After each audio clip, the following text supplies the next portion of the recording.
I'm very excited to be here with Claire Warner, who is now looking at my Facebook page as he's shared on her Facebook page, and Ali Dedianko. How do I pronounce your last name? Oh, I was going to see if you got it right the first time.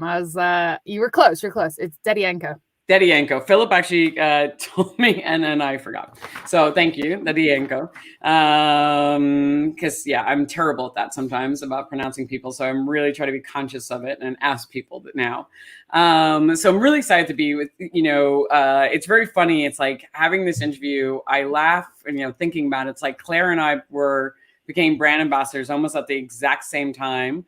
And then to be talking to her, I almost feel like Claire was your mentor, right? To the next generation of brand ambassadors up and coming. And we've now surpassed that, and now we're in roles of brand ambassador advocacy and director roles, which are amazing. And all of us have kind of seen where the brand ambassador role can take us in our careers. I think that's what we all have in common here. But I wanted to start off by just asking you ladies, what is the brand that you work for and what are your responsibilities in that role? So Claire, I'll start with you. I am the co-founder of Æcorn, which is the sister brand to Seedlip. Of course, Seedlip is the world's first distilled non-alcoholic spirit, sort of created, I suppose, the non-alc revolution that we're all living through right now. Æcorn came along a couple of years later and is a range of non-alcoholic aperitifs. Love it. I still haven't tasted it yet. I'm excited to get my hands on some. But it's only in UK right now, yes? Yeah, it should be in the US early next year. Fantastic. And Ali? Well, I was going to say Æcorn's delicious. Just I'm excited. I'm looking forward to it. It's really good. So I am Ali Dedianko, and I run the advocacy team for Brown Forman UK. Brown Forman being the parent company to Jack Daniels. I think most people know that, but in case they don't, that's usually the way I describe the role to people who aren't in our industry, as if they say what's Brown Forman, you just say Jack Daniels and then everyone knows. So we've got a lot of other brands under the portfolio: Woodford Reserve, Slay and Irish Whiskey, Chambord, Ford's Gin, a new acquisition, and I'm forgetting some. The tequilas. We've got Herradura, El Jimador, and I feel like I've forgotten something, but that's the ones I think remember off the top of my head right now. What I know about Brown Forman. Now I'll go back to Claire, as a co-founder, and I know there's been transitions within the company. What is your role at the moment in time? So, face of the brand. I mean, it comes full circle really, because you become the ultimate ambassador for that brand. Mm-hmm. And there's a lot of education still to do for the category, for the brand specific. And so, face of the brand, doing all of the sort of training, the selling in, the education, getting people excited for it, getting people to understand the opportunity, talking to the consumer, talking to retailers. I mean, it's no different from everything that I've been doing over the last 20 years. It's just that I happen to have created that brand. I know, and that's a big difference, because you're now talking about something, it from such an intimate place. Like, you're like, this is my baby. I'm putting it out there in the world, which has got to change. As good as brand ambassadors as I know that, you both are. And I know how it was, like, we spoke about the brands like they were our babies, right? When we spoke about them, but now it really is your baby. Like, you put that out in the world, you created that liquid from scratch. You can answer every intimate detail about it. So must change. But I won't, because there's some proprietary information there, but I'll tell you what I think you need to know, and that's about it. But but the same for Belvedere. I think we got, I spent a long time crafting, working really closely with the distillery team at Shadadov to create those liquids too. So I think, all ambassadors really get under the skin of their brands. I suppose I've just gone slightly further under the skin, into the skeleton, into the DNA of Æcorn. So that's basically what my role entails today. Fantastic. And Ali, I found that brand advocacy directors or the people in manage it have many different roles, like so tell me what exactly your responsibilities are. Well, you gave me a promotion, which I'd love. So you're the director. I'd say so. If anyone's listening, I would be happy with that title. But I manage a team of 8. I've got 5 brand ambassadors and 3 portfolio ambassadors who are in my team.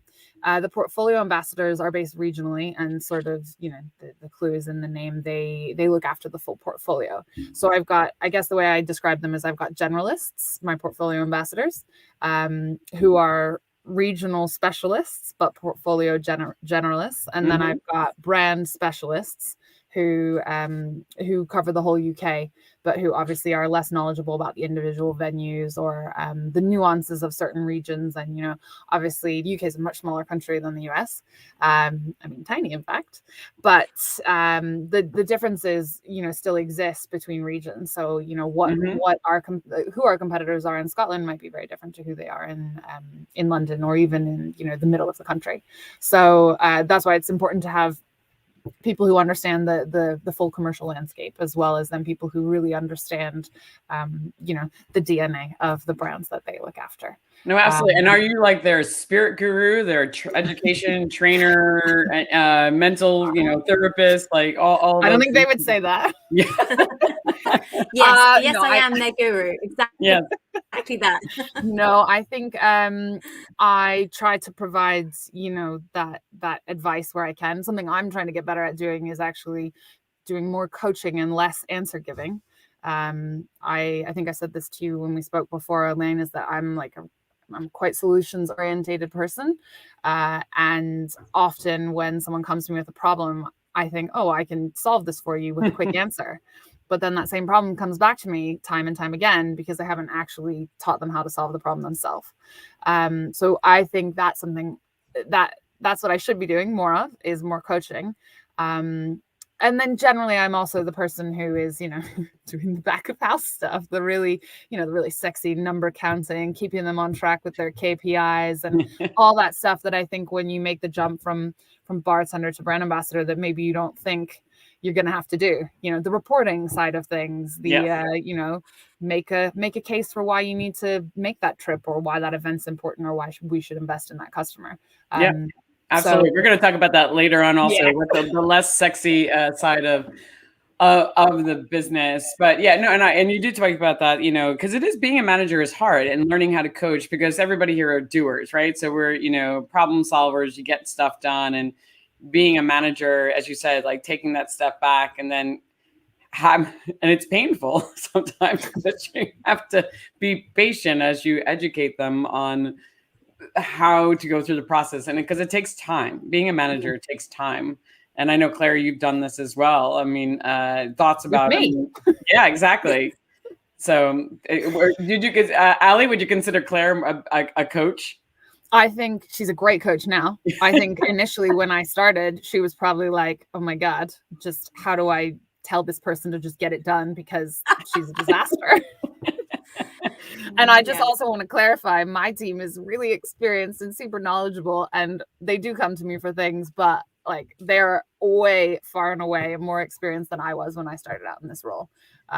So I would say Claire had a lot more to tackle. I have more people, but Claire had a big undertaking when she took a 25-year-old bartender straight into a global role. That was like, whew.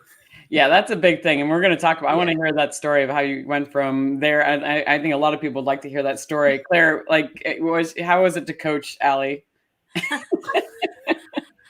I think we coached each other through it, frankly, because I think, I mentioned to you yesterday, Elaine, I was not used to collaborating. I was used to doing everything myself.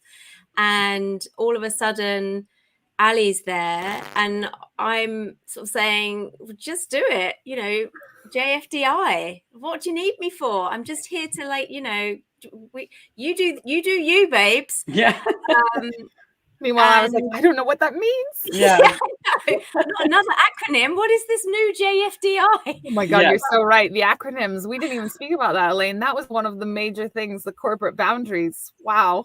Yeah, no, so many people talk about that. That's one of the hardest things to learn. Actually, I realized I forgot to put that in my presentation I gave in Berlin recently, that the things you have to learn, the acronyms alone. But let's talk about, because Ali, you brought it up already, that you know, you were a 25-year-old bartender, you came into this role. I think how you became a brand ambassador is really fascinating because it's not the usual way. So give us a little backstory there.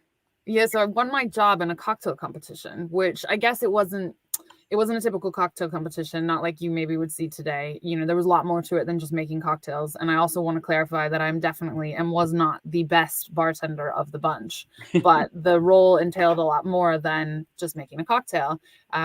So way back in 2010, Belvedere, well, Claire and Chelsea Handler, weirdly, launched the Belvedere Dream Job. And it was, you know, this amazing opportunity to work with Belvedere for a year-long contract. You know, you're a bartender now. Tomorrow you could be the global brand ambassador, travel around the world, work with Claire. You know, it sounded super glamorous. So I applied, and there was many stages to it. One of the first entry stage was, you know, submit a 1-minute video. And this is sort of early days of Facebook. So I don't know if you remember this, Claire, but remember the videos were uploaded onto Facebook and people voted on them. And so wow. I think, yeah, so to get through the rounds, it was like fan favorites, but then equally, you know, there was some that there was like the fan favorite automatically got through. And then there was obviously internal judging of like, this person would be good. So, you know, there was one guy who was like, had an amazing video and he was just really great in front of the camera. And he was so charismatic. And, so he got through as the fan favorite. And then the rest of us who got through to the next round were, you know, people who I guess Claire and the team had seen potential in. Then from there was another second round, make another video that was a bit more in depth, a bit more about, you know, like what is it that you love about bartending and what is it you love about Belvedere. And then from there it was whittled down to 8 of us, and there was 8 of us from around the globe. There was, I think, 2 people from Australia, 3 from Canada, 1 from Scotland, and wow. 3 of us from the US, something like that, split. And I just always remember the final was in New York, and I was living in New York. You know, I'm not from New York originally, but I went to NYU and I was living there for a decade. And so everybody else got these amazing trips, like, you know, she feels flown over from Australia, business class. And it was like, wow, this is incredible. Oh, we've got a guest. Yeah. Yeah. And I just got on the subway and went to the West Side, and I was like, oh, I mean, I better win, because otherwise I haven't even gotten half the prize. But if I don't win, then I can't actually get to travel around the world. Yeah, exactly. But we staged the competition. There was a live like 2-day final, I want to say, and they really put us through the ringer. You know, it was, to be honest, I mean, it was like unlike any competition that I have. Well, I'd say unlike any competition that I've seen today, but obviously I think, you know, Diageo world class and obviously Legacy, those are really, you know, these are intense. But you're competing for a job. They're competing for fame. True. Yeah, this is true. But I would say that those competitions are, you know, those are pretty intense. But yeah, so it was, you know, you did a presentation element where you presented a cocktail, and then the brief for the second part was really open, and it was just you know, bring your A game, show us your show us your star quality, like bring your A game, do whatever you want, bring the brand to life. So I used my hometown advantage to stage a flash mob. Love that. Which was I had some friends dotted around the audience, because you could bring people, you could invite anyone you wanted, and we did a little dance number to a Lady Gaga song. And shook cocktails in the mix. We shook up martinis. People just kept coming in. I really don't, even to this day, I sort of don't remember that I did that. And I remember the moment where the song came on and I thought to myself, oh my God, am I going to do this? This is so embarrassing. So it was either like, you've embarrassed yourself and people are going to talk about this forever, or you'll win. But I kind of think it was the perfect time, because it was 2010. So like Facebook existed, but not everyone had camera phones. So like that footage isn't really out there. It obviously worked, because you got hired. Claire, it must have impressed you. It did impress us. Not just the flash mob. I mean, everything Ali did was really incredible. But after she won, sending Ali to Asia would often elicit the request for her to do a show, because that's how she won this competition. And Ali was constantly like, what is the show you want me to do? And they're like, just do the show. How did you win the competition? And, you know, I think at one point, weren't you up on a big stage? Yes. Bartending in front of like like hundreds of people or something. It was really hard for her to, you know, do the job after winning a competition of that kind. Oh, that's so funny. So they want you to bring your flash mob with you wherever you went.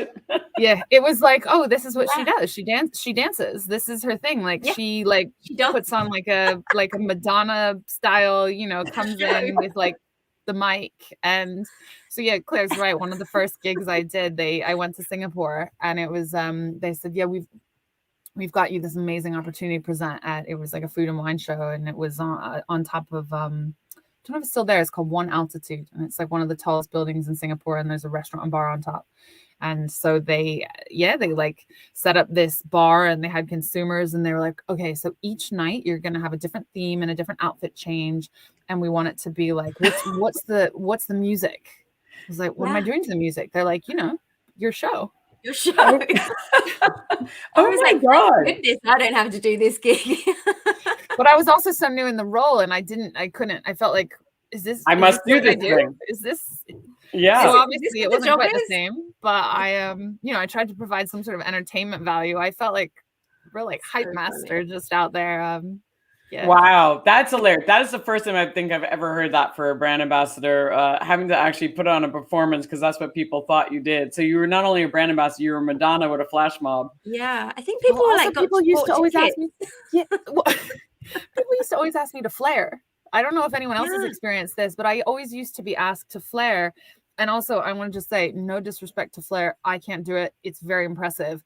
It's very hard. Like it looks so hard. But so it was almost, because it is quite big, I would say in Asia, a lot of bartenders can flare. And even in Eastern Europe, a lot of bartenders can flare. And, you know, I remember, Claire, you probably remember this too, in Poland, often they would say, right, we've got these guests coming, like, are you going to do a flare show? And I was like, I can't flare. And it was almost like I was then looked down upon, like, all right, well, you're not a real bartender. You can't flare. We'll get someone in. You can't flare. Yeah. So you don't know how to make any drinks. I don't care if you know all the things about vodka and Belvedere and make all the classic cocktails, but you can't put on a show. Yeah. No use for us. I think quite quickly we were like, we're not the best bartenders. We love bartenders and we love great cocktails, but our value is not behind the bar making drinks. Because, you know, by that point, I hadn't been a bartender for 10 years. Ali, you know, is a great bartender, but, you know, it was about trying to establish yourself, adding value in a different place. Yeah. And also, I would say, like, I don't want to come into a town or a bar and say to the bartender, off you go, out the way, I'm here to make you a martini. You know, it's rude. So it was rude. A real education about, like, culturally, what are we here to do for you when we're in your market, you know, as ambassadors, remembering that at the time ambassadors were still relatively new. And I think that the preconception was that we were bartenders there to teach you about drinks, as opposed to why is our brand relevant for bartenders and drinks. And so that was a bit of a transition that we both had to go through over many years, to consistently say, we're not here to show you how to make cocktails. We're here to talk to you about the brand. And yes, it's great for cocktails, but let's explain to you why. And also, you know, we make great martinis, but maybe that's about it now. I'm not talking about, you know, I always tell people, I'm like, I'm really good. If you want me to make you one drink at a time, I'm amazing. Yeah. And also I used to go to bars and they'd be like, here you go, what are you going to make us? And I'm like, I don't know, because you've got 2 olives and a couple of bits of old lime. I mean, I know that, I can make you a martini. So it was that, you know, show us what you can do. So it was constantly like this. And actually, when Ali joined, we had a bit more time to sort of create, you know, talk about what the expectation for our visit should be and set the expectations, set the boundaries. Before that, I would literally be back to back and show up and be like, I'm here. And, you know, with Ali on board, I remember us sort of saying, we can't work like this anymore. We have to put some sort of rigor into our visits. And then we got actually, you know, really quite strict with markets. And, you know, we would say, if it's not confirmed, we're not coming.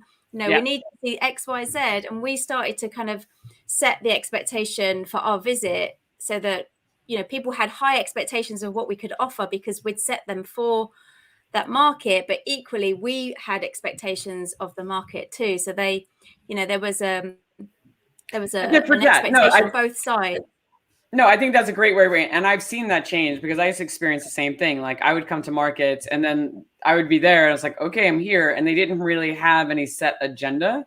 And I didn't have any set agenda. I was like, okay, I can go and visit these accounts. I could just go out drinking for the next 3 days. But I would like to actually do something of value. And I have seen the change through all the conversations I've had with many brand ambassadors now, where, some of them are booked 6 months in advance. Like they have really strict, like they have managers who put them on a schedule. It's like, okay, here are distributors, like this is their schedule. If you want to get on it, you need to let me know a couple months in advance. And these are the programs we're working on. So does that fit for your market? And if it doesn't, let's talk about it. But make sure that they are booked. They're going to be there for 3 days. Make sure there's value in those 3 days. Like, are they doing a distributor training? They're then do a brand training. Are they doing a guest part? Whatever it may be. And I was like, wow, that things have definitely progressed since your time. And it sounds like you ladies kicked it off. And it's also finding the value in yourself going, I'm worth something. So we should put a structure in place that they utilize me the right way. Also, I have a terrible poker face. If I get somewhere and it's terribly organized, you can tell that I'm not happy about that. And I think, over the years, again, working closely with Ali, who's a dream, I'd be like, well, Ali's super nice when she tells people that she's, disappointed. But I would have been like, what the hell is going on? Turning the table over. And so I had to learn how to, be a better ambassador to teach people how to get the most out of me. But I couldn't do that just being so overwhelmed. And so, I think I said to you yesterday, Elaine, learning how to rely on other people and learning how to collaborate was one of the biggest sort of learnings for me to be a better ambassador. And, if you are finding frustrations with going into markets or going into venues, it's only because of a breakdown of communication. It's only because of like misunderstandings that things aren't happening in the way that you want them to. So it's really about, I was always like attack as opposed to try and understand. Whereas now I'm a bit older, I'm like, let's just try and talk about what went wrong. You're a little more diplomatic. Fix it for next time. But yeah, I mean, you're so calm. Yeah. No, absolutely. Yeah, exactly. And also just having planning, one of the things talked about in brand ambassador is that now realizing that 75% of your job is planning. Like you should be spending more time emailing, planning, and setting up expectations and planning beforehand. So that way you can not only push your expectations in the market, but you can have the conversation. Like, because sometimes programs you might have designed don't fit in a market. So it's like, okay, this doesn't work for you. What does work for you? Because if you try to push something down their throat, then they kind of, this is not for me. And then they don't utilize you at all in the right way. So, and the great thing with planning is that you can then say, how was it? How did it go? This is what we hoped would happen. Did it happen? Why, what went well? What didn't go so well? And then you've got a bit of you've got something to respond to and to learn from and to make it better or to change it the next time. Whereas if you're just back to back and you're not learning anything. And, again, another big realization for us is that one of our roles is to feed back to the business. Work, it's not resonating, and you're there to listen and to learn and to absorb, as opposed to just being out there projecting and talking about your agenda. You're also there to like listen and feed back to the business. Yeah, no, absolutely, because you are supposed to be a supporting player, not the lead when you go to other people's market. At least that's the conversation people I have gotten back from people. They're like, yeah, someone thing, and we talked about this yesterday, like not coming in being a diva and be like, I've arrived. So see me roar. I mean, Ali, you have to work with a team. So do you, when they're going into or working with people, is there any advice that you give to them to make sure they are able to achieve all their goals and be utilized correctly? Yeah, I mean, I have to say my team, I'm really lucky. I don't just say this because they could potentially see this. I've got a really lucky team, really lucky team. I am really lucky with the team that I've got. And most of them I inherited. When I joined, there was 6 in the team, and then I hired 2. So 2 of them are new, but the other 6, were here before me, or were here. 2 of them joined at the same time as me, and they're just really all amazing, down to earth people. We've got a really, I would say, I don't know if this is good or bad. We're all very like-minded, and I think that we do think like a team. There really aren't any outliers who are, oh, I'm not going to do that because that's not my job. Even if, our tequila ambassador, for example, we had a Jack Daniel's event the other night, was really busy, and our tequila ambassador jumped on the bar. Awesome. Then our Woodford ambassador jumped on the bar, but it was, we were all there to support the Jack event. So it was like a one team, one dream thing. So I would say, in terms of me giving them advice when they go out and trade, or when they go out into the market, like I don't have anyone on my team who feels that they're above things. I would even say almost to their detriment, to the point where sometimes I think, you know what, you should push back, because that is not something that you need to be spending your time doing, and you got to preserve your energy. Yes. Mental health and physical health is such a huge thing now that we see with brand ambassadors, burnout, and just, it feels like the lifespan of the job has gotten shorter and shorter and shorter. All of us did roles as brand ambassadors for really long periods of time. Saying Now it feels no like, is definitely is also a big one. A lot of people talk about learning how to say no, learning how to push back, but providing a solution, saying, okay, you could utilize me. Yeah. As one person said, their boss, and I know I had to explain to somebody once and say, do you know how much you pay me? Like, do you really know? So like, you utilizing me for this particular thing is not a valuable use of what I was hired for. So, but I do have a solution. Like, you should use this person. So I had to learn to push back, but with an alternative. So I wasn't being a diva or somebody like above it. I was just like, this is not what you should be utilizing me for at this moment in time in my career. There are other people that are just as equally suitable, but this is what they do all the time, and being able to provide that pushback, or else you will burn out and you do get kind of bitter. Yeah, totally. And it's interesting, like, coming back to something Claire sort of touched on early on, and then what you're saying as well is, in the early days, which I have to say, I do sort of yearn for those early days. We did have a lot of fun, Claire and I, just like before we had that rigor and that structure. But the idea that brand ambassadors are just glorified bartenders, I think that is something that has to change. And I think while people who work specifically in advocacy, or specifically in this sector of the business, we understand that that's not really what the role should be. I think there's still a lot of people in other areas of our business, even in the marketing function and the sales function, who don't understand that. And so there's this expectation of, well, you can make drinks, so why don't you jump behind the bar and make them? And it's exactly what you've just said, Elaine, is, I've got specialists who are, it's not easy to hire brand ambassadors, because it isn't just, oh, well, you've answered these interview questions really well and you have the right degree. It's all about personality. It's all about, are you the right fit for that brand? Do you have charisma? You can't teach charisma. No, and that's what we're going to talk about the next question, which was, you lined it up so perfectly. So you two have both hired brand ambassadors. So just leading into your question, like you're about to talk about, was, because this is the question I get asked a lot by brand owners, like, what should I be looking for in a brand ambassador? And the second part is also, where do I find them?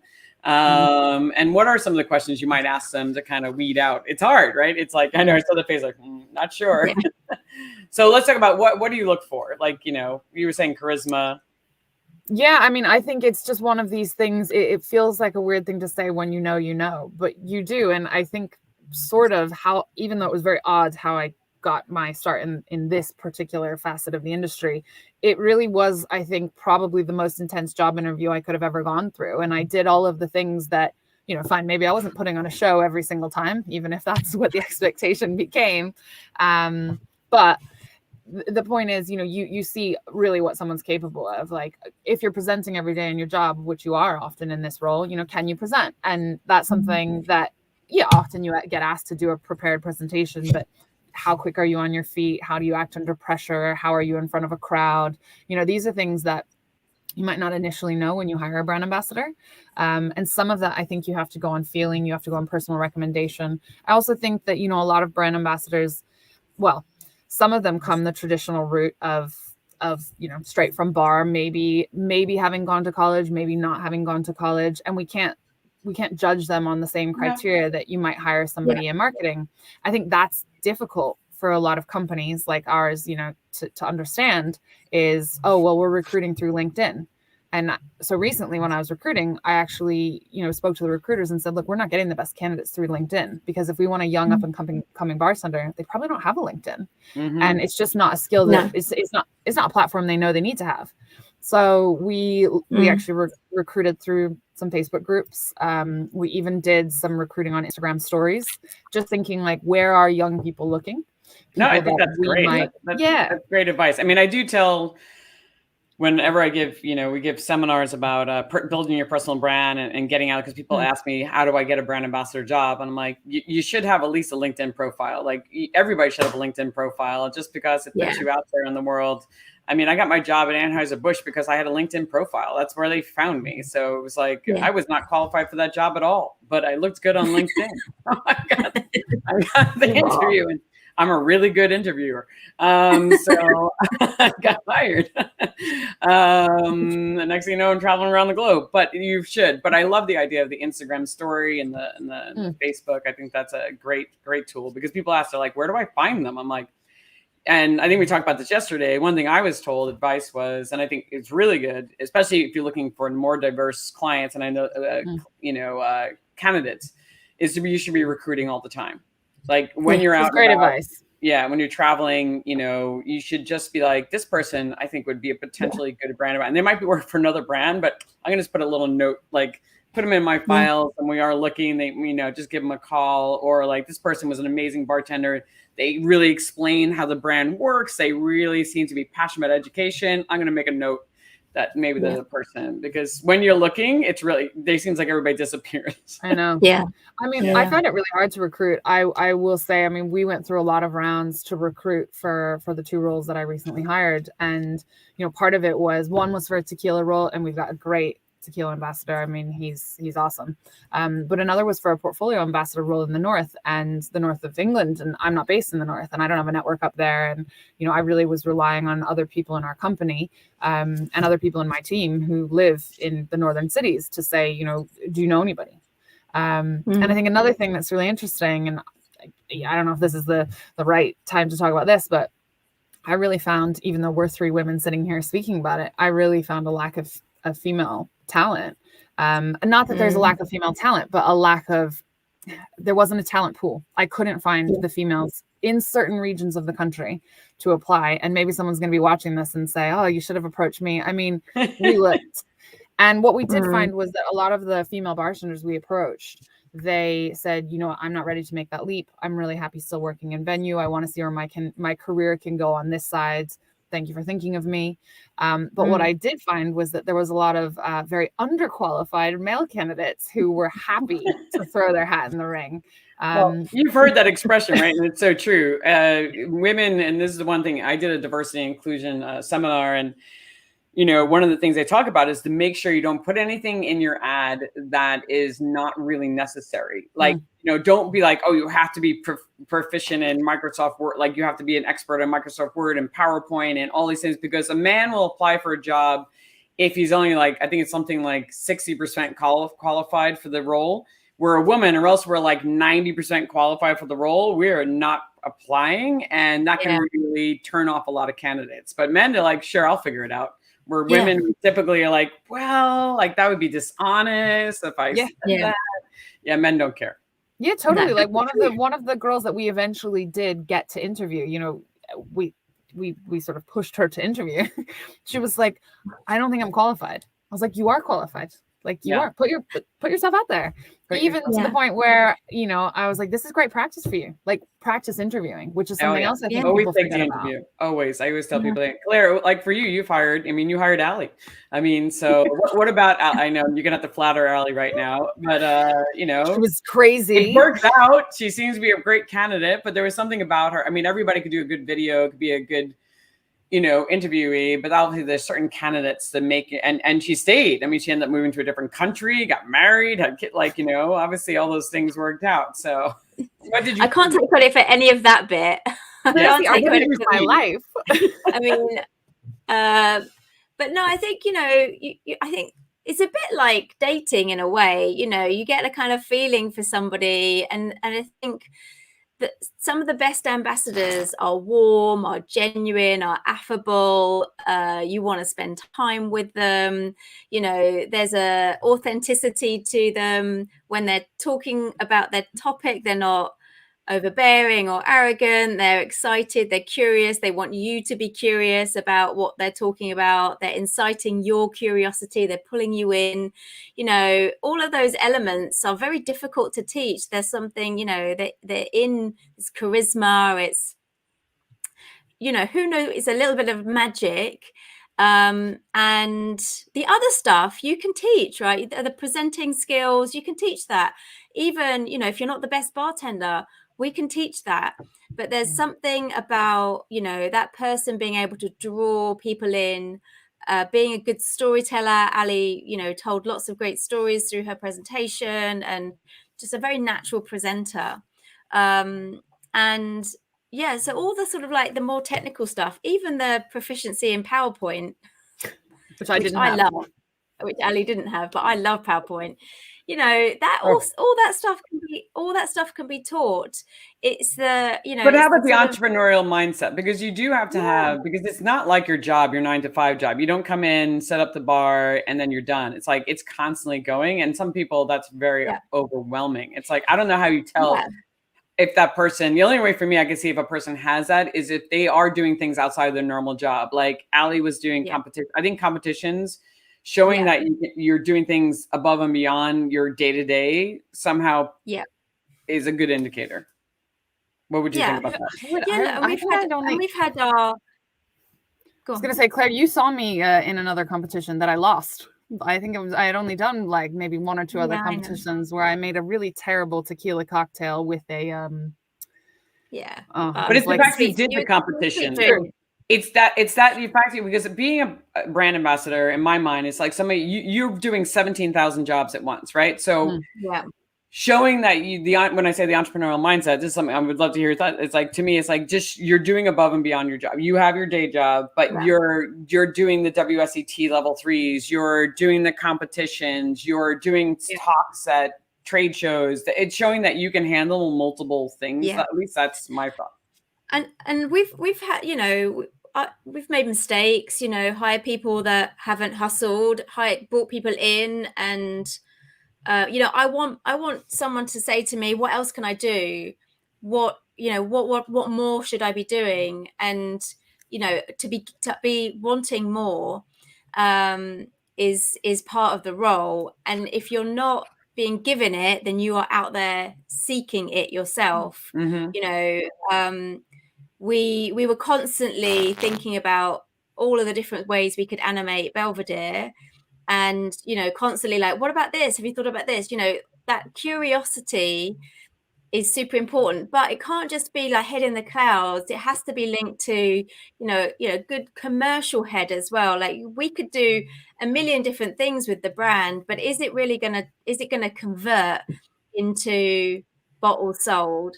Are people going to get to understand the brand and then love the brand and then buy the brand? We can take people on lovely holidays. And we did a couple of times. We did a couple of times, but it was about health. But we can do that. But we could take them on lovely trips, but what's the trip for unless it's there to convert and to sell bottles? So having a good commercial mind is also important. And I think that comes back to being entrepreneurial. You're there to be, you're the ultimate salesperson, really. You're there to sell. And again, sometimes I speak to some ambassadors who don't want or don't see their role as selling, or are uncomfortable, when they're sort of in that sales conversation, don't want to close, don't want to ask for the business. And ultimately that's why you're there. That is why you're there. the technical stuff all day long. We can talk about, mash bills and filtration and everything, but you need to understand, you need to have in your mind, how am I going to close this sale? How am I going to get this, how am I going to get the brand listed? How are we going to get, the brand selling twice as much as it was selling yesterday? So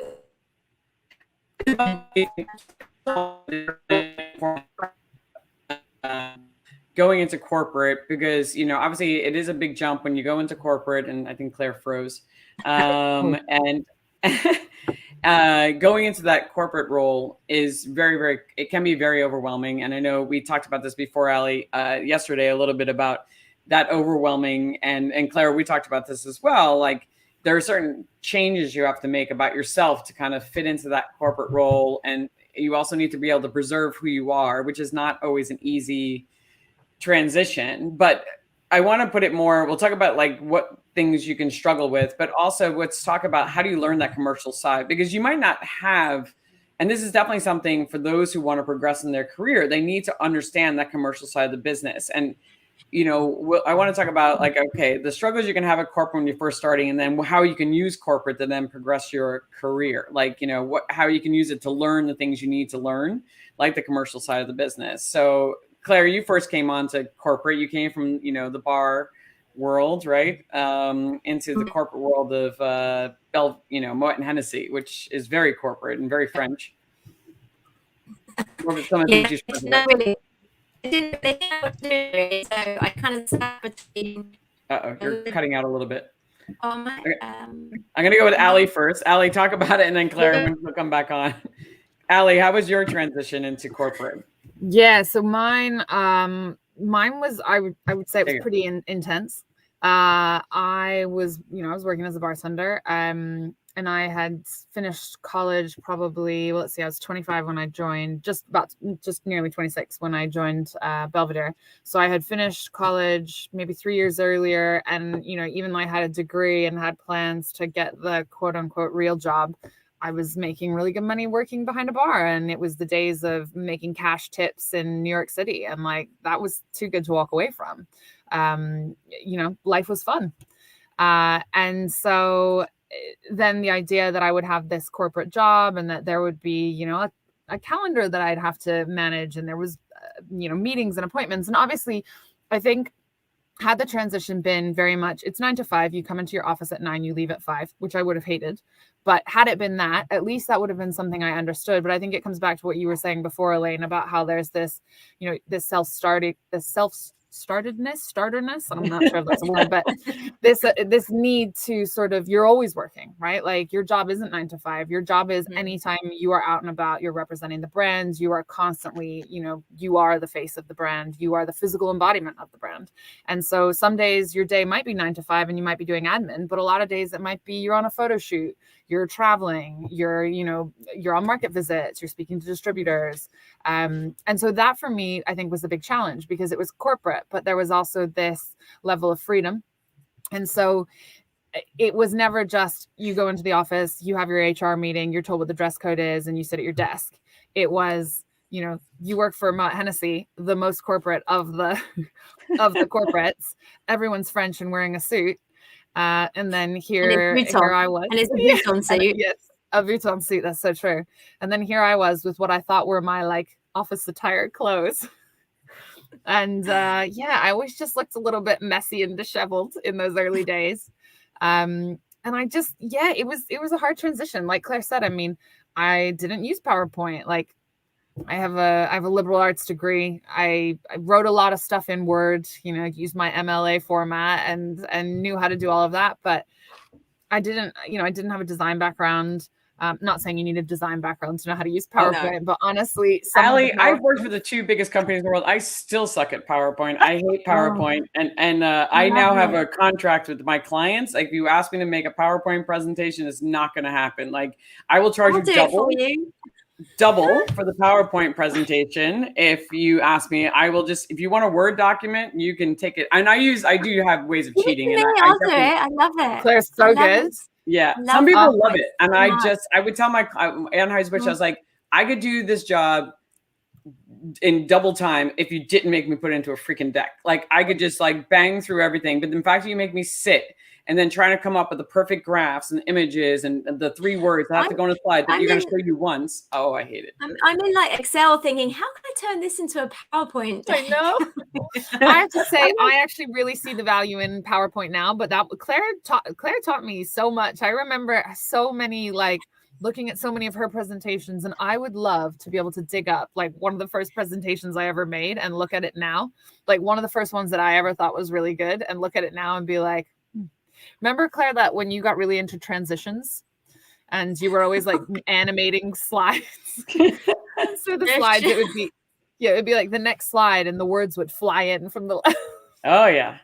I only got good at PowerPoint because I once sent a deck to someone, a marketing director, who literally ripped it to shreds. You know, it was like my fonts were different sizes and, you know, just took it to pieces. And I was like, who cares about that? There's a different font to that. And then he actually made me see how untidy it was. I mean, at the time, I didn't take the criticism well. I was very upset about it. But I was like, actually, these small details, that attention to detail matters, you know, up on a big screen. Now, if I see like, I'm like, oh my God, that font's a different font, or it's different size, or they didn't use a bullet point there, too many words, you know. So, you know, it on a big screen, this attention to detail is critical.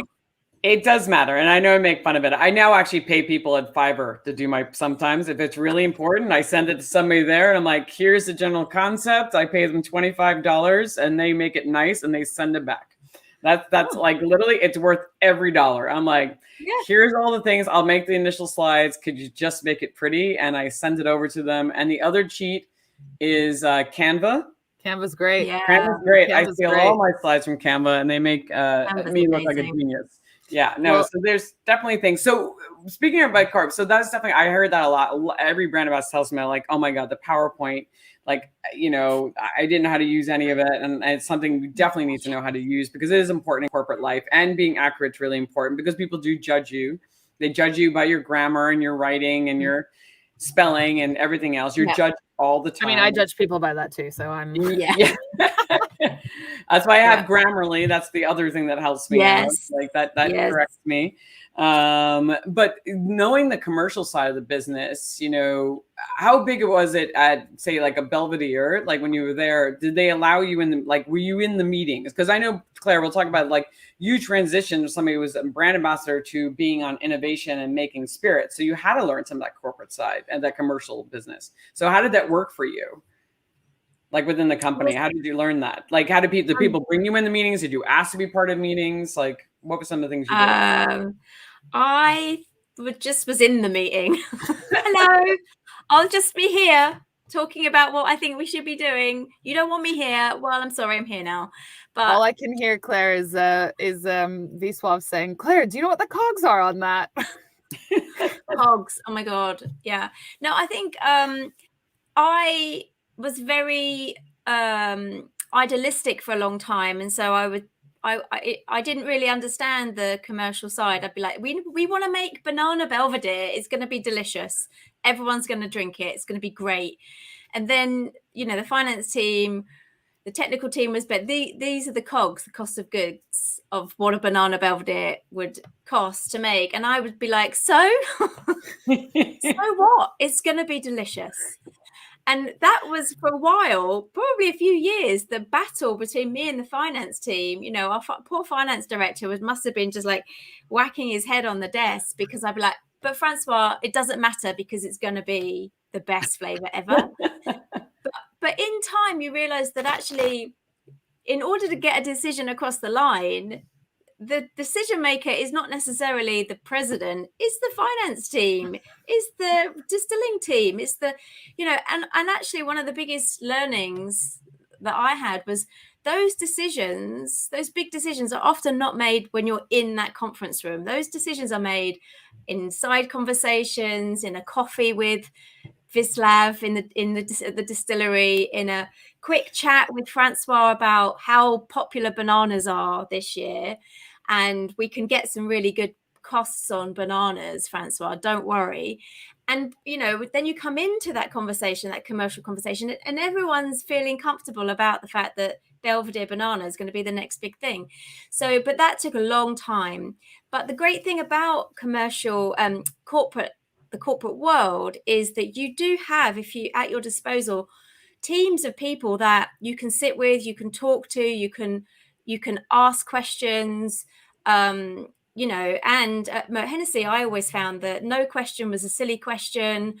I could go to the finance director and have a conversation with him. He terrified me. He won't mind me saying that because he was scary. Oh, he's so lovely. He loved you, though. He's such a sweetheart. But you could.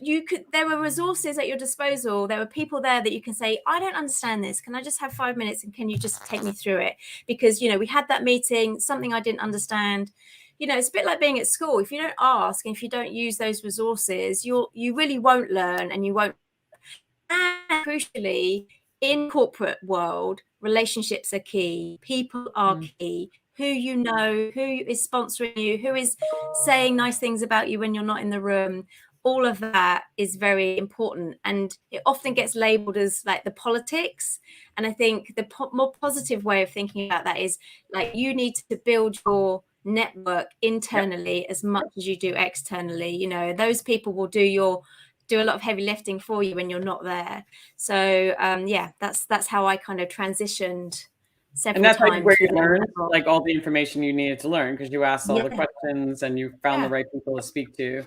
I guess the hard part is maybe that makes a lot of sense. Networking, it's literally how, and when I worked for Diageo, it really kept my career going. And some of my clients now are some of my old Diageo corporate people I used to talk to who have left the company and now are working for other corporations because they remember me from all the side conversations. And I always tell a new brand I'm like, don't be afraid at the cocktail party to go talk to the president. No, exactly. They love it.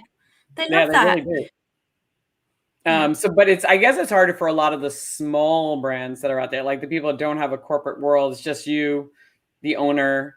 I don't know. What would you suggest for them?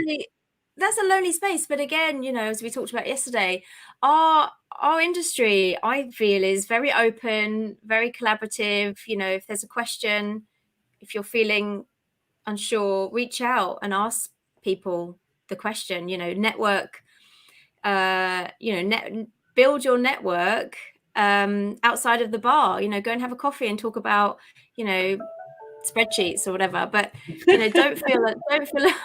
I'm still a bit dodgy with spreadsheets, but you know what I mean. Like there's always somebody to ask in this business, and I've always felt that. In fact, my experience has been if I've reached out to anybody and asked a question, no one's ever said I'm not helping you. We're brilliant at helping each other. And it might be I'm a bit busy at the moment, or I'm not the right person to ask, but I think we're really giving with our time as an industry. No, absolutely. And I think brand owners are really giving. It's like, I recommend like the smaller, if you're working with a smaller brand, ask the brand owner, can I sit in the planning meetings with you? Can I be part of that conversation so I can just hear it? Because I'm out in the streets and I'd like to have a contribution, or at least listen so I understand what the bigger picture is. And for anybody who is a brand owner listening to any of these conversations, it's like you should make sure any brand ambassador is working for you, whether part-time or full-time, has the big picture, who understands where your brand is going and what your goals are, so they understand what ideas they should present back. And our president was really good at bringing people in to those senior exec meetings so that they had the opportunity to listen to what was being said, to present, to have a voice. It wasn't always this sort of senior, what we would call the COMEX, the executive committee. It was, he would always bring lots of people in for their opinions, their feed, to feed in. And if you wanted to present, or if you had an idea to share, he would always say, innovation comes from everywhere. One of the biggest innovations at Belvedere, I think, was the what's it called, Ali? I was gonna say lightsaber, but wasn't it a lightsaber? Yeah, no, but it wasn't a lightsaber. What were they? Isn't the that bottle Star Wars? The bottle glorifier? But it fitted into the punt of the bottle, and I mean it revolutionized sales in the nightclub channel, which of course I didn't know anything about because I was never in nightclubs. But I was. Yeah, Ellie was. I was like, you go. But that came from, a guy in a remote market who just had this idea and presented it to Charles, and all of a sudden it's a global innovation. This is 10 years ago. So put your hand up and ask to be in those meetings, and if nothing else, listen, and constantly be listening and asking questions. No, I think that's all great advice. Well, I want to go on to something that Ali and I started talking about yesterday. We actually started our conversation because we were talking about bios. And this seems so trivial, but it's so important because all of us have had our bios, written. I remember my first bio, being sent out there in the world. It was terrible. It really was. It was terrible what was written. I think the PR team wrote it for me. The internal bio, and they didn't know me. They didn't know things I'd done. I actually had Philip write it, and it was amazing. I was like, I'd hire me. Like, he wrote it. It was freaking That's good brilliant. advice, though. Get someone else to write it. You really need. So let's talk about that, because there is good. Because I've seen a lot of people on this that I have on the show. I have them send my bios, and some of them I'm like, I know you. This doesn't describe half the things that you do.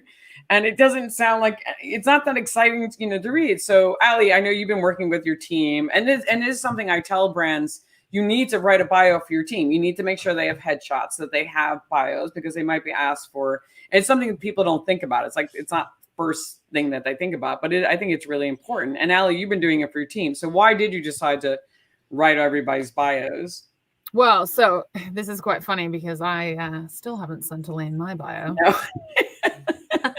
I was like, worried about sending mine now as well. You did send me your bio.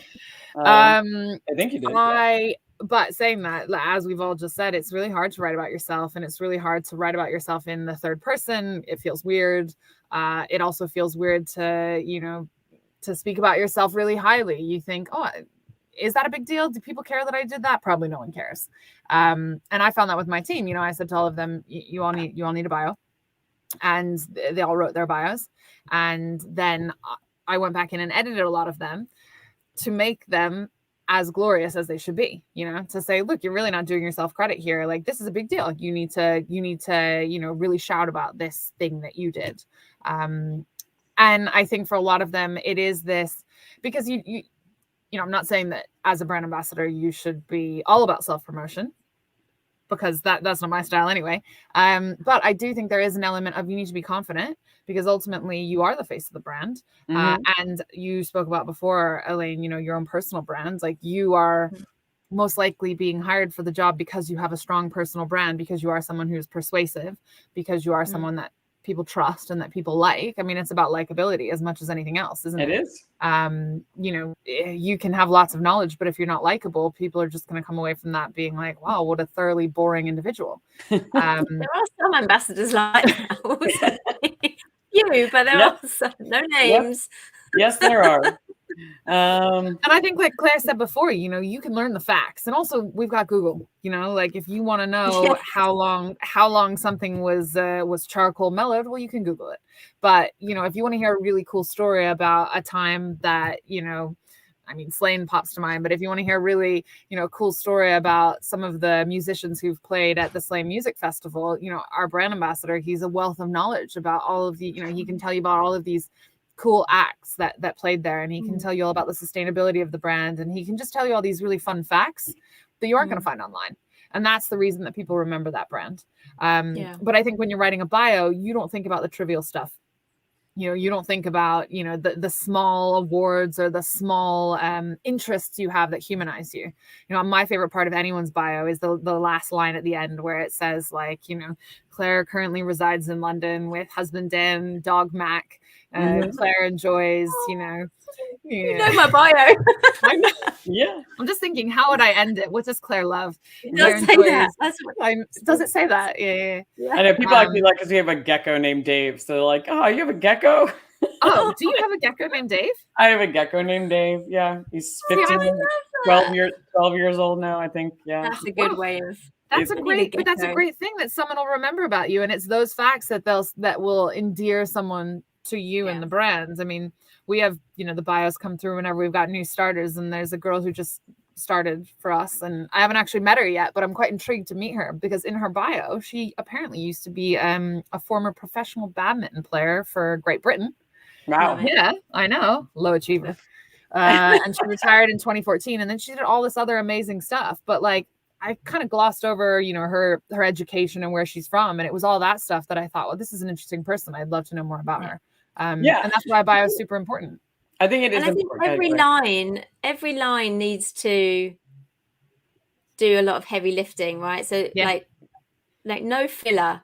I don't know if you've ever, trim the fat. But one of the best bios I've ever read, in fact, 2 bios, Charlotte Voices and Laura Moats.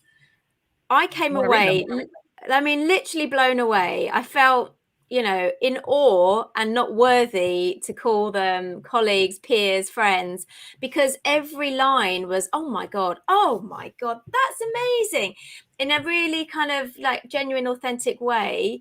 And that's how a bio should leave you. Like, I want to meet that person. That's like so exciting. And wow, I want to talk about that. And you did that. And it's not about, you know, bragging. There's a really great book actually called can I swear, Elaine? Well, you can swear all the fuck you want. Okay. It's called, well, there's 2 books. There's Fuck Being Humble, which is a really great book. I'm gonna write that down. And I'm just gonna say Claire gives the best book recommendations also, and I don't know where she finds the time to read as many books as she does, but every book that Claire's ever recommended is great. So I will say that about you. And Brag Better. So those 2 books. So Brag Better is by an American author. So you've got that American perspective. And Fuck Being Humble is written by a British author. So you've got the British humility, which is why it's called Fuck Being Humble. So both books really great for anybody who's kind of grappling with their personal brand or how to approach their bio or just how to personally promote themselves without being a dick. Yeah, I love that. No, and don't being a dick is definitely one of my lines of, you know, one of my biggest advice being a brand ambassador. But the last part I'm going to add to this thing about having a bio, what's also so important is it also gives a way for people to be able to explain you. So like when the distributor, if you're working with your distributor or your sales rep, sometimes, you know, now it's more accept like, oh, this is our brand ambassador, but be able to say, this is our brand and send them like, this is all the things that they've done. Like they worked at this amazing bar, they were the head mixologist, they had awards. And then suddenly the people that you are coming in to talk to are suddenly paying attention. Yeah. Like they're listening. It's not like, oh, it's just another brand ambassador. Like this person has done these amazing things. Like I remember for myself, because it was very hard for them to explain me. I was a self-taught mixologist, right? I came from the marketing side. I had no street cred at all. So it was like, this is Elaine. She makes drinks, like, you know, and that was it. And the minute I did Bar Rescue, it was like, even as shitty as that show was, people loved it. So they were like, this is Elaine. She's from Bar Rescue. And people lined up. They were like, what does Elaine have to say? It was, I was like, whoa, what just happened? And like people, I would have lists of people like coming to the bar just to talk to me. And like whatever I said was like gold. I was like, wow, I better make sure I'm saying the right thing. Your bio, your hype. Was it your hype person? You know, think of it like that is the way that you want to be introduced when you're not in the room, and that's why every single word has got, every single sentence has got to be like, wow, yay. Yeah. So I think to sum it up, we're going to read those books. Make sure you have somebody else write it for. I think you have to have somebody else write your bio, then have somebody else like put the facts that you think are important. Yeah. All the things you've achieved in your life, brag, dump the bragging, everything, and then have somebody else like kind of finesse it to make it. The other thing I would say is that it's quite difficult to remember all of the great stuff that you do. Yes. So when you have success or when you've done something you're proud of, like have it on your notes, have it on your phone, whatever it might be, a great article about you, you know, you did this TV show, pop it in there as your like, you know, hype notes. And refer back to it, because your bio also isn't something that is static. I rewrite mine every year because stuff happens, right? So all those little nuggets, you'll recall them or put them in your notes, because it's really easy, right, to hold on to the things that went wrong and the mistakes you made. You know, your brain naturally will hold on to those things. and will let go of all the great stuff that you've done. So when you're coming to sit down and write your bio, those things, those memories are kind of, gone. So yeah, write down all the things that you're proud of in the moment. What made you proud? What did it make you feel? What did people say? Where's it reported? And then revert back to that when you write your bio come January. I think that's great words of advice. Yeah. I was the same you said before, Elaine, about the always be recruiting, right? Yes. Yeah, exactly. It's basically the same. These are both really practical nuggets that I've not thought of that I am now going to do. Thank you both for you're welcome. No, it is true. Also, I think it's also important for you sometimes to just read all the stuff you've done, because sometimes you forget. And whenever you're feeling, I do it, and I have a journal and things that I write. But sometimes one exercise I had to do for a woman empowerment course that I took a long time ago was you had to write all the things you've ever accomplished from the time you were a kid. From I got an award or whatever. And if I'm ever feeling a bit overwhelmed or insecure, am I good enough? Everybody has that moments. I go back and read that.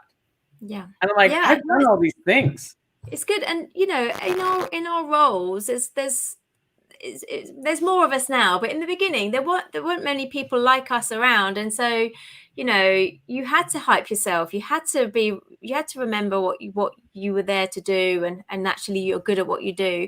Because like I say, your brain will hold on to all the things you did wrong and will get rid of all the things you did right. So absolutely, you need to, make a note of all the badass things you've achieved. And we've all done a lot of bad. All right, print it out and put it on the wall. Put it on the wall, exactly. I have a whiteboard. Well, also, if you're not in control of your own bio, then you end up having what happened to you, Elaine, and I know it's happened to me as well. You have a PR write your bio, and then suddenly you get introduced in some way that you're not comfortable with, and ultimately you are you got to be in control of your own destiny. You are the author. Oh my God. So. Oh, I have a great example of this, a live example of this. Every single time I did Conan, every time he would refer to me as a molecular mixologist. I remember this. Really? I mean, I did it 3 or 4 times, and I was always on there with smoke and mirrors and fire, because for some reason he thought I was a molecular mixologist, and he'd be like, bring out the Bunsen burners and the science kit. Wow. So yeah, be in control of your own bio. Otherwise you'll be making foams and gels for life. and things that you're not comfortable doing. That is great. Be in control of your own career, and also your own bio and how people introduce you. Yeah. I mean, the first time I ever made a blue blazer was live on telly with Conan. So, I remember that. With the fireman, with the fire extinguisher. That was the first time I ever did that drink. Yeah. So, wow. Be careful what happens. Be careful how people introduce you and what people say you can do if you really, really can't do it. No, you'll be throwing fire and putting on a show. No, exactly. I think we have time. I was gonna say where are we? We still have time. All right. So I think another point to this point about working with PR and agencies, I think there's some life lessons that people need to know, especially if you're new and you're getting into this role and you're gonna be working with a lot of agencies. You're gonna be working with event agencies, PR agencies, and a lot of, at least the mistakes I know I made, but sometimes I would just go with the flow because I didn't want to be a diva or a pain in the ass, and things would just be wrong, right? They would have the wrong ingredients, or they would have the wrong glass, and and then it wasn't until I got more experience that I realized, okay, I need to stick up for myself and be like, no, because this is going to be on video. It's going to be on film. It's going to be out there in the world. And it's not you that's going to look like an ass. It's going to be me that looks like an ass and doesn't know it's my reputation on the line. And suddenly, I'm making, a drink that's like, a gin Ricky, and I only have vodka or whatever it is. And it's very apparent that it's not the thing that I'm saying, and it's in my hands. And they're like, oh, it's fine. It's one of the brands. And then realize sometimes when you can just go with it because you're like, oh, nobody's going to tell what it is as long as it's the right color. It's fine. So do you have any stories or best practice you've learned of just how to work with PR agencies and when to be, to ask for what you need? Ali, have you ever been there? Yeah. Well, I think much like you, when I started, I was also always afraid to hence why I basically agreed to do a flare show on top of, Singapore's tallest building, because I thought, well, I guess it's fine. thank God I didn't. Imagine how wrong that could have gone. But I think it really comes back to really what is the role, advocacy. You got to be an advocate for yourself first and foremost. And I think you have to, it's a learned skill. And I think it does come with maturity. Just the fact of what we started talking about at the beginning of this conversation is learning how to say no and learning how to, when you say no, you offer another solution. And Elaine, I know you and I spoke about this as well. I think sometimes, to be careful how I say this, but with drinks, sometimes other agencies, who perhaps the marketing side or the PR who are not specific to drinks PR, they might say, oh, it's just a drink. How important is it? Like, how much does it really matter if the garnish is wrong? Or how much does it really matter if there's not enough ice in the drink? And, I don't know if you both do this, but when I watch a film or a show and there's a bar scene and a drink gets served and it looks like, dog shit, it's the first thing I notice. The first thing I notice is, why was there no drink stylist? Who served that martini with that wash line? Why does that drink look warm? And for me, it takes a production like, you look at like a James Bond film and you think, God, look at how amazing and flawless these action scenes are, because they had stunt people. They had people at the height of their craft. And then when it comes to food and drink, I feel sometimes it gets pushed aside as like, oh, who cares? It's not that important. No one's going to notice. You don't notice when a drink is really well made. You don't notice when food is really well made. You notice when it's poor, right? And that's like we're sort of talking about with everything, is you remember the bad stuff. You don't remember the good stuff. And so it's really, I think it comes with experience. And I think it does just come from, you have to be willing to say, I'm not comfortable with that, but let me give you a solution. Or you might not, but let me explain to you why it is. I know Claire and I used to do that a lot. We had to push back and say, look, this is the integrity of our brand. And there was a lot. I think bartenders nowadays or brand ambassadors, I should say, are in a better position now, because there are a lot more of us. Advocacy as a career and education as a career within the spirits world is, it's every big company has an advocacy department now. Brand ambassadors are, I don't want to say a dime a dozen. I don't mean it that way, but they're important in the sense that companies are doubling down on having us. No, absolutely. And I think one thing I learned how to do was I started not relying on them to do the right thing, because they were not they didn't know. And I couldn't blame them. So then I'd be like, can I see the list? Can I see the list of the things that you plan on having on set? So I would make sure, and then I would send back my own list. I'd be like, okay, you have that. So these are other things you need. And and I would always bring my own bar tools, because I realized, they would have some bar tools from 1980, the wide jigger that's like, side of your head. The little kit from like Crate and Barrel that would just appear. So having those things, like having control, like, and realizing, don't rely on this certain things, just bring your own stuff, bring your own, I just bring my own knives, tools, everything else, because and then, or I'd send pictures. These are the pictures. This is exactly what it should look like, because if it's not this, then don't get it. And I think for me, I was like, what do you need? What's your, like, in the PR, the PR agency or the events agency, like what does good look like for you? How are we going to achieve that together? If it's you want this journalist to write about the martini that I'm going to make, then let's talk about that. How are we what's the angle? Like, really, like, talking about what success looks like, because we had a lot of challenges when we had a very, very high profile martini film partnership, which I'm still nervous to say the name of in case we get sued. But for about a year, Ali and I were just doing lots of lots of education around the martini with PR agencies from all over the world. There's a real emphasis on that drink being shaken, not stirred. And so we had to try and get people to understand that there are that drink is great shaken, but it's also great stirred, because there's an integrity to that drink that we are still custodians of as a vodka brand, that we need to ensure people take away from our conversation around what makes a great martini. So it was always, a conversation with the PR, what are we looking to achieve in this interview? Well, we want them to talk about this martini. Great. Okay, well, these are things that are important for us to communicate as a vodka brand, a super premium vodka brand. these are the things that you want us to talk about, and let's just be comfortable that I'm going to be saying that stirred martinis are delicious as well as shaken martinis are as well, okay, so that there's no surprises. So I think it's just about really like getting everything like out on the table and saying, you know, where are the red lines here, like where can we assert our authority, and where should we respect, you know, your pitch, your angle, your story. And so, you know, there was a couple of interviews that came out and I got yelled at on a beach. I'll never forget, I was on holiday and I got yelled at for saying like, oh, shaken martinis, I prefer a stirred one, whatever.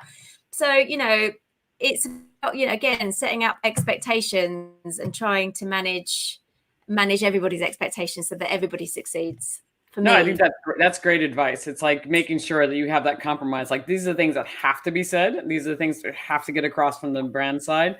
What is your vision? Let's find the compromise. Because I have been asked to say things and I'm like, that's not how we communicate our brand. I don't, you know, it's like, so I don't think we should say that. I think we should have a conversation. And I've actually had to call a boss and be like, you might want to come in here, like, because I'm getting pushback because I'm, you know, they're just looking at me like, oh, you're just a mixologist. You know, I need a director here to be like, no, this is the conversation. Like, we need to have these elements come across. But yeah, trying to work together, I think, is really, really, really key. Well, I have a really funny story about that. Well, it was before I worked for Belvedere, but it was when I used to work at Madame Geneva. There was, I can't remember what the show was, and I've actually never seen it, but there was, maybe you remember, Elaine, there was like a cable access show. It wasn't Bar Rescue, but it was like a cable access show where they went around to different bars and each week was a different spirit. It was like, and here we are, we're going to do gin and we're going to visit some gin bars. And this week it's vodka and we're going to visit. Anyways, cable access, I never saw it. So Madame Geneva, obviously they came in to do gin, and there was a few of us, me and Laura Lashley and Martine, like we were all there and we each had a little part, and we used to do these jam cocktails, like a gin sour with a spoon of jam on top, and then you put the jam in and you'd stir it, and that was the Madame Geneva signature way back in the day. And so the director, so I was making the drink, and the director then wanted me to say, and there you have it, gin and jam, 3 ways. And I was like, okay. So he says, so if you could just say something like this. So I was like, well, I'm not going to say it just like that because that sounds lame. So I made the drink and I pushed the drink forward and I was like, and there you go. This is my version of a gin and jam cocktail. Something, you know, just less, more like me. Yeah. He was like, that was really great. If you could just do it again. And this time, maybe something more along the line of, and there you have it, gin and jam, 3 ways. I was like, okay, yep. Do it again. Again, I like ad lib it and go slightly away from the thing. He's like, really, that was a great take. Just one more time. And if you could just say exactly these words in this order, that would be great. And I was like, okay, there you have it. Gin and jam, 3 ways. Anyway, so I never saw this show. Fast forward a few years later, when I moved to London, I was in a bar over here, this bar called Hawksmoor, and I met Liam Davey for the first time. And so I was introduced to Liam Davey, bar manager at the time of Hawksmoor, and my then boyfriend, now husband, he said, oh, Liam, this is, you know, my girlfriend, Ali. She just moved here from New York. And he goes, he looks so familiar to me. Have we met before? I was like, don't think so. And he was like, oh my God, you're the gin and jam girl. And so then he calls his girlfriend out. He's like, Missy, come here. So he comes out and she's the gin and jam girl. And Missy looks at me and she goes, oh my God, you are. There you have it. Gin and jam, 3 ways. Oh my God. And it was this moment, like they had been living in New York for a few months, and they said one night we were up really late and this weird cable access show came on, and we laughed for hours about that line. And all we could think about was, and there you have it, gin and jam, 3 ways. Gin and jam. See, this is why you have to stand up for yourself. This is why you got to say no, because I mean, we're good friends now, but I just love the idea that before Liam and I knew each other, he was having a field day laughing about. He was mocking you. He became part of the drinking game. Yeah, that is so funny. So no, I've had people come up to me and tell me things I've done on TV, and I'm like, yep, I totally did that. I can't even remember them anymore. I blocked them out. They were so painful. I'm just like, I've learned my lesson. Do not be, just don't go with the flow. All right, so ladies, I know we're kind of coming up in the hour, so an hour, almost an hour and a half. So I want to wrap it up. So I always ended up with this last question, just so other people can learn. So if there's one failure or one thing you ever thought, besides some of the things we already discussed in here, that you might have you fucked up. You might not have an experience and you're like, should never have done that. I wish somebody had told me that. I hope somebody never does this. If they can learn one thing, they should never do this one thing. So, Claire, I'll start with you. Is there anything you want to own up Don't to? get drunk. Ah. Don't get drunk. That's good advice.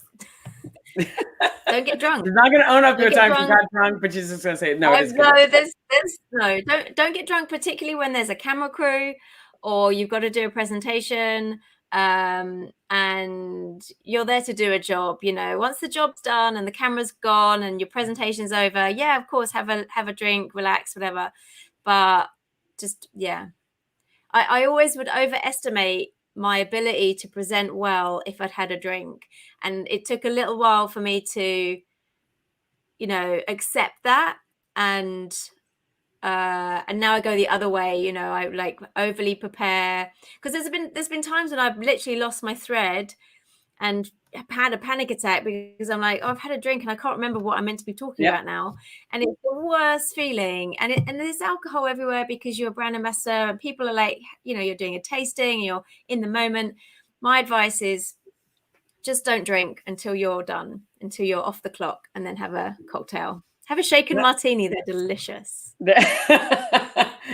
I can't agree with her, because I have had moments. I do always used to over again, just even this year, like realizing I'm like, you know what? I watched some of my videos where I've had drinks and I watched them when I didn't. I was like, oh, I'm so much better when I don't actually have a drink. So I have now made it a policy where I'm just having my water and beforehand, because I am better and my mind is clearer. So I'll have a drink after this, but just just to celebrate my win. And Ali, for you? So I'm going to follow on, I think, from Claire's advice, but this is advice that I got in the presentation coach training. So the presentation media training, basically. And the media coach said to me, he said, the interview's never over. Just so you know, like, you may be sitting there with a journalist or with someone from the bar, and let's say the journalist says to you, cool, great, that's everything, and they turn the camera off or turn the tape off or turn whatever else off, and then it's that moment when you come in and go, oh, glad that's over, like, oh, I could really use a drink, or, oh, actually what I really love is a Grey Goose and tonic, just all these, you sat there talking about, everything above board. And what he said to me was, he said, the interview's never over. There's no such thing as off the record. There's lots of tricks that journalists can use. Maybe they've got like a camera on, the sound part still on in another part of the room. And what that really just taught me was, in this role, especially when you are the face of the brand, just because, you're out drinking on your night off, you should still be drinking your brands, right? If you represent that brand, it's because it's a brand you love and it's a brand that you truly believe in. And that's not to say that you can never have a beer or a wine if you work for a spirit company, but I think you have to live your values. And so, the interview's never over and you're never off the clock is my best advice. No, I don't drink any other vodka still. I mean, I don't either. It's so funny. I'm allowed to, obviously.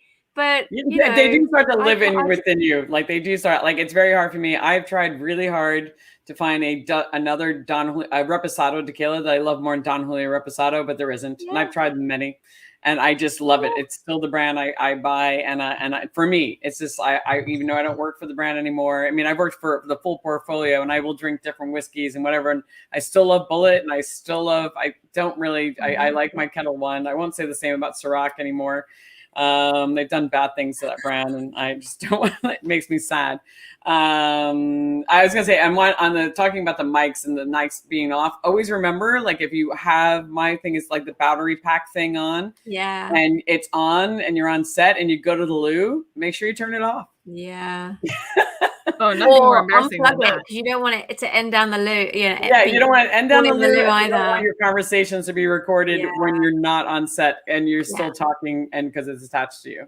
I think, just you're always on, right? In that role, you're on until you really know, until you're back in your hotel room, you shut the door, or you're until you're completely, know that you're not on.